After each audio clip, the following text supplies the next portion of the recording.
Hi, this is Chatterboxing. I'm Sean. I want to talk in this video about Tyson Fury's return tonight, his comeback fight. First and foremost, I'm very excited about it. Really looking forward to it. It's been talked about for a long time, and you know, at some points we weren't really sure if it was ever going to happen. So yeah, it's very good news. The opponent, I'll be honest, I've never heard of him before. It's not exactly an intriguing matchup in terms of the opponent, but it never was going to be, was it? It was always going to be against someone who was no real threat, just to ease himself back into it. I mean, he's been out for like nearly 2.5 years or something like that. You know, boozing, doing a load of beak, eating a load of food, like blew up massively in weight to like 28 stone or something like that. So it's going to be a long road back. He's lost obviously loads of weight, and he looks good on his feet, looks quick, but still, you know, fighting against like decent opposition is going to take him a little bit of time. He's quite heavy coming in last. I mean, not heavy compared to what he was, but he's like what, 276 pounds or something like that. So he definitely needs to shift weight. So ideally he has this fight. Hopefully it goes some rounds. I don't want to see it like get blast out in the first couple of rounds.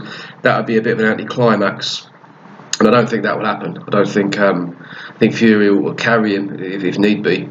I mean, the bloke's never been knocked out before. I think he's only lost one, and that was on points to Manuel Char. He's got a good record, you know, albeit against pretty low-level competition. So I don't really see him as much of a threat. But hopefully he's not just going to get sparked out the first time he gets hit with a decent punch. Looking to see some rounds. Hopefully Fury can, you know, put on a bit of a show, and we can see how he looks, because he's looked obviously good on the pads, moving around. He still looks sharp, still looks quick on his feet. I mean, he's ridiculously quick on his feet for someone his size, which is one of his greatest assets. So yeah, I'm just looking forward to seeing how he looks, really, regardless of who the opponent is. Hopefully it will go, I don't know, I'm hoping, I mean, I think is it scheduled for 10 rounds? I'm not really sure.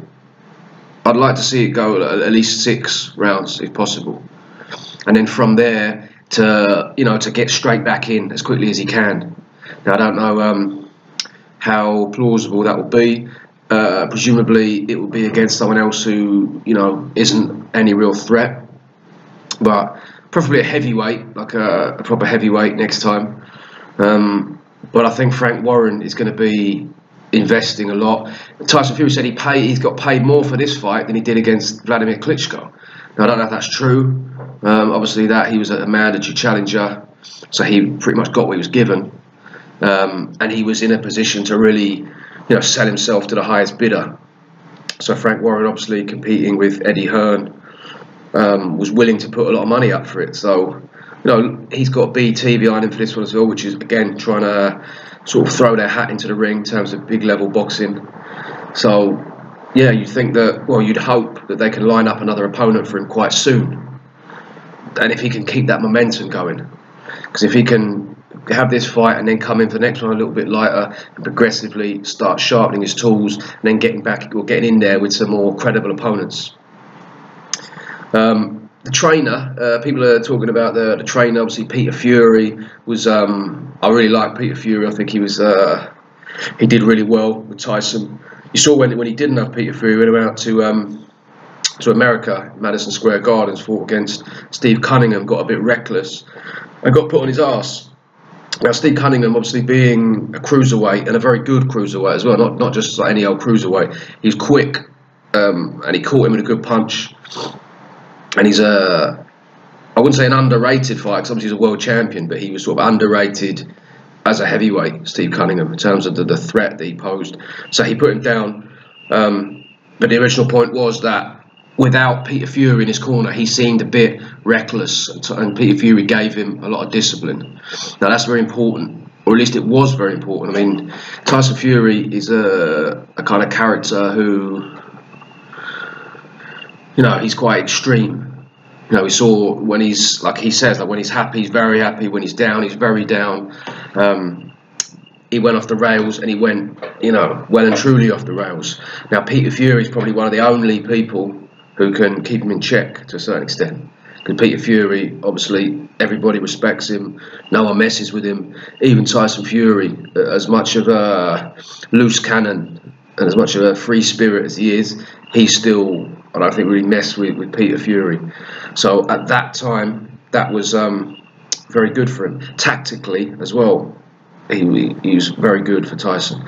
Now, in terms of now, is that leadership and that kind of strong hand and discipline still needed for Tyson Fury, or has he sort of grown up sufficiently? Because it was 2.5 years ago. Since then, he's now, I think, nearly 30. Maybe he's at a different point in his life where he doesn't necessarily need that as much as he did before. Now, a lot of people are saying they don't really know who Ben Davison is, don't know what his credentials are.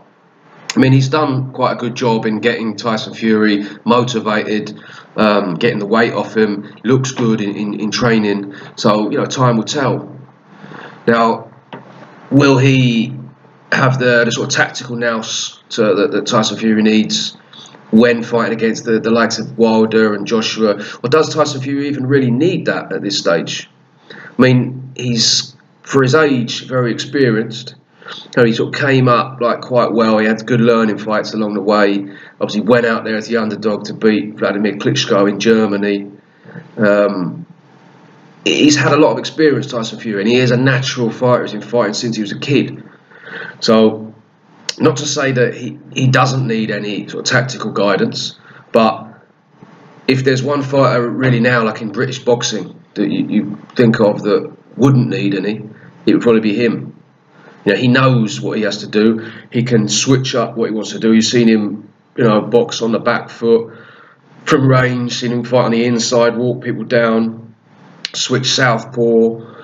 You know, he can vary what he wants to do at various times during the fight. So he's got a lot of natural ability and a very high ring IQ.